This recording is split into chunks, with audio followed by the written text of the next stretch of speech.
Assalamualaikum warahmatullahi wabarakatuh. Tugas pertemuan 2 review sejarah Kerajaan Cirebon masa pra-Islam. Gambaran umum.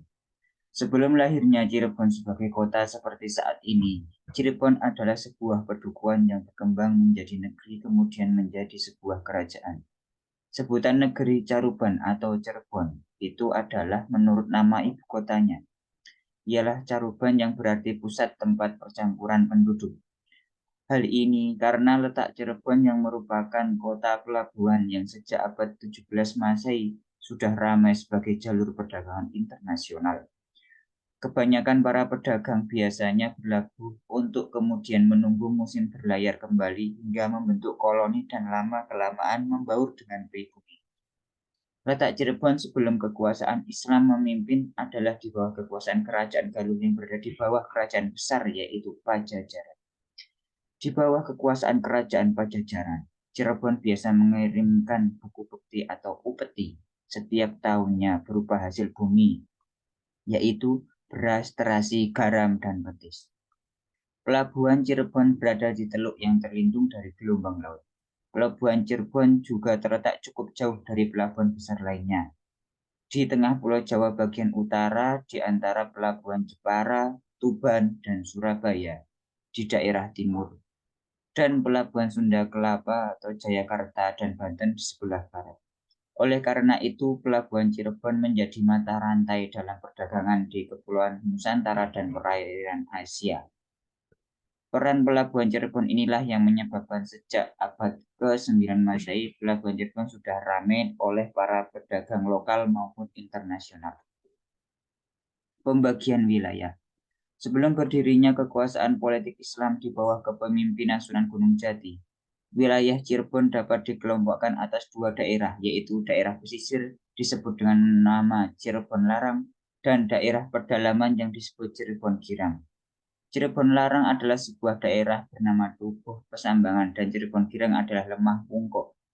Dari Cirebon Larang atau Tubuh Pesambangan inilah perdagangan melalui jalur laut berlangsung dan kelak menjadi jalur masuknya Islam di Cirebon. Pada tahun 1389 Masehi, di pantai Pulau Jawa yang sekarang disebut Cirebon, ada 3 daerah otonom bawahan kerajaan Pajajaran yang diketuai oleh Mangkubumi, yaitu Singapura, Pesambangan, dan Japura. Setiap daerah memiliki pemimpin sendiri. Singapura atau Mertasinya dikepalai oleh Mangkubumi Singapura. Pesambangan dikepalai Ki Ageng Jumajan Jati, dan Japura dikepalai Ki Ageng Japura.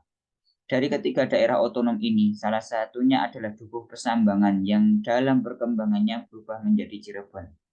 Cirebon pada awalnya adalah sebuah daerah yang bernama Tegal Alang-Alang yang kemudian disebut Lemah Wungkok dan setelah dibangun oleh Pangeran Walangsungsang, diubah namanya menjadi Caruban. Nama Caruban sendiri terbentuk karena di wilayah Cirebon dihuni oleh beragam masyarakat. Sebutan lain Cirebon adalah Caruban Larang. Pada perkembangannya, Caruban berubah menjadi Cirebon karena kebiasaan masyarakatnya sebagai nelayan yang membuat terasi udang dan petis, yakni masakan berbahan dasar air rebusan udang. Cai yang berarti air, rebon yang berarti udang. Pada tanggal 1 Suro tahun 1445 Masehi, Pangeran Cakrabuana membuka lahan di daerah Tegal Alang-Alang. Pedukuhan yang dibuka oleh Pangeran Walangsungsang dikenal dengan nama Lemah Wungkok. Pedukuhan ini sebenarnya telah dihuni oleh seorang nelayan bernama Ki Gedeng Alang-Alang atau Ki Danisela, yang kemudian menjadi Kuwu Cirebon pertama. Lama-kelamaan dukuh ini berkembang dan ramai dikunjungi para pedagang dan berubah menjadi nama Caruban. Syekh Datuk Kahfi juga memberi julukan pada Pangeran Cakrabuana dengan nama Ki Somadullah. Ki Somadullah ini kemudian menggantikan Kuwu Cirebon pertama, Ki Gedeng Alang-Alang sebagai Kuwu Cirebon kedua dan membangun keraton Pakongwati dengan gelar Sri Mangano. Kondisi masyarakat. Pada awalnya, Cirebon di bawah kekuasaan kerajaan Galuh masih dipengaruhi ajaran Hindu yang sangat melekat pada kehidupan masyarakatnya. Pada tahun 1475 sampai 1482 Masehi, kedudukan wilayah Cirebon berada di bawah kekuasaan Prabu Anggalarang atau Tohaan III. Prabu Anggalarang adalah ayah dari Prabu Siliwangi yang kemudian menjadi Raja Pajajaran. Ketika Prabu Siliwangi berkuasa, daerah Cirebon mulai ramai didatangi para pedagang dari luar Nusantara. Sekitar abad ke-17 Masehi, pelabuhan Cirebon sudah banyak didatangi pedagang Muslim. Seperti yang dikatakan Tome Pires bahwa kerajaan Sunda Pajajaran melarang pedagang Muslim terlalu banyak masuk. Pembatasan terhadap masuknya pedagang Muslim ke Cirebon tidak terlalu berjalan lancar, karena pada tahun 1531 sudah ada pembukaan lahan untuk pemukiman orang-orang Muslim yang bertempat tinggal di Cirebon. Hingga pada abad ke-17 Cirebon berubah menjadi sebuah kerajaan Islam yang berdaulat di Nusantara. Kuwu Cirebon yang diberi kuasa oleh Raja Pajajaran menggambarkan bahwa tetap ada toleransi kepada para pedagang Muslim yang menetap di Cirebon hingga akhirnya membaur dengan masyarakat pribumi. Perkembangan selanjutnya adalah berdirinya kerajaan Cirebon di bawah Sunan Gunung Jati di Cirebon yang menyatukan wilayah Pesambangan dan Lemah Humpuk di bawah kedaulatan kerajaan Cirebon. Keraton Pakongwati Cirebon dibangun pada masa peralihan Hindu-Buddha ke Islam. Oleh karena itu masih banyak ornamen-ornamen khas Hindu di keraton ini, yaitu adanya gapura, bentuk limasan pada bangunan, dan sebagainya. Ornamen keraton diisi oleh unsur-unsur Islam. Tujuannya adalah agar pembangunan keraton menyimbolkan lahirnya Islam di satu sisi dan toleransi di sisi lain.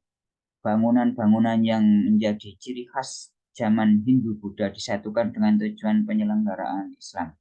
Keraton Pakongwati terletak di sebelah barat Keraton Kasepuhan sekarang. Nama keraton ini sebenarnya adalah Dalem Agung Pakongwati yang dibangun oleh Pangeran Cakrabana pada tahun 1430 Masehi.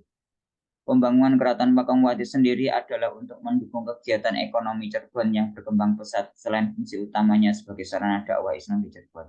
Pembangunan Keraton Pakongwati selanjutnya dilakukan oleh Sunan Gunung Jati. Dibangun setelah menikah dengan putri Pangeran Cakrabana, yakni Nyimas Pakongwati. Percayaan agama.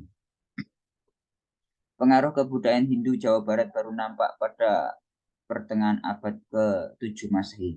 Melalui prasasti dari kerajaan Tarumanegara, Hindu di Jawa Barat mulai masuk di kalangan kerajaan. Prasasti-prasasti itu antara lain kebun kopi, muara jambu, dan sebagainya. Prasasti yang ditemukan berbahasa Sanskerta berhuruf Pallawa, ciri khas kerajaan bercorak Hindu. Pengaruh Hindu di Nusantara pada awalnya hanya menggeliat di kalangan kerajaan. Karena dari bukti prasasti belum bisa dikatakan bahwa pengaruh Hindu meresap di kalangan masyarakat desa. Memasuki era zaman kerajaan Pajajaran, suasana kehinduan sudah menjadi keseharian di kalangan masyarakat biasa. Meskipun dalam Hindu hanya diperbolehkan untuk dipeluk oleh anggota kerajaan, masyarakat biasa sudah terbiasa dengan suasana kehinduan. Jawa Barat sebagai tempat kerajaan Pajajaran, budaya Hindu mempengaruhi hampir di semua aspek kehidupan, seperti di bidang politik, sastra, dan seni. Terlibatnya masyarakat dalam proses beragama tidak lepas dari peran pedagang India yang mulai mengenalkan ajaran mereka. Kota-kota pelabuhan adalah tempat yang sangat terbuka bagi terbentuknya suatu komunitas asing yang kemudian membaur dengan komunitas lokal. Tidak lepas pula bagi pelabuhan Muara Jati di Cirebon. Proses akulturasi antara kebudayaan Hindu yang dibawa pedagang dengan kebudayaan lokal masyarakat Cirebon mulai membumbung. Hal ini bisa terlihat dalam berbagai aspek, di antaranya adalah upacara-upacara adat yang mulai memuja dewa, bukan arwah nenek moyang lagi. Menganggap makam di tempat yang tinggi akan lebih dekat dengan kesempurnaan. Mempercayai bahwa raja adalah titisan dewa. Prabu Siliwangi adalah raja dari kerajaan Pajajaran ketika mencapai zaman keemasannya, menjadikan Pajajaran kerajaan Hindu yang besar dan kuat. Meskipun begitu, cikal bakal Islam sudah masuk di wilayah Cirebon, dibuktikan dengan menikahnya Prabu Siliwangi dengan Nyai Subanglarang, seorang putri Mangkubumi Singapura atau Mertasnya Caruban, yang telah memeluk agama Islam dan beberapa tahun pesantren di pengguruan Islam Syekh Puro Karawang. Dengan syarat menikah secara Islam, yang mana Syekh Puro yang bertindak sebagai penghulunya dan didudukkan di Keraton Pakuan Pajajaran sebagai permasyuri dan diperkenankan tetap melakukan sembahyang 5 waktu. Hasil dari pernikahan antara Prabu Siliwangi dan Nyai Subanglarang adalah Pangeran Cakrabuana atau Raden Walang Sungsang, Ratu Mas Larasantang, dan Pangeran Kian Santang atau Raja Senara. Ketiga anak Prabu Siliwangi telah masuk Islam dan menjadi bakal pendiri lahirnya Kesultanan Cirebon. Ya, assalamualaikum warahmatullahi wabarakatuh.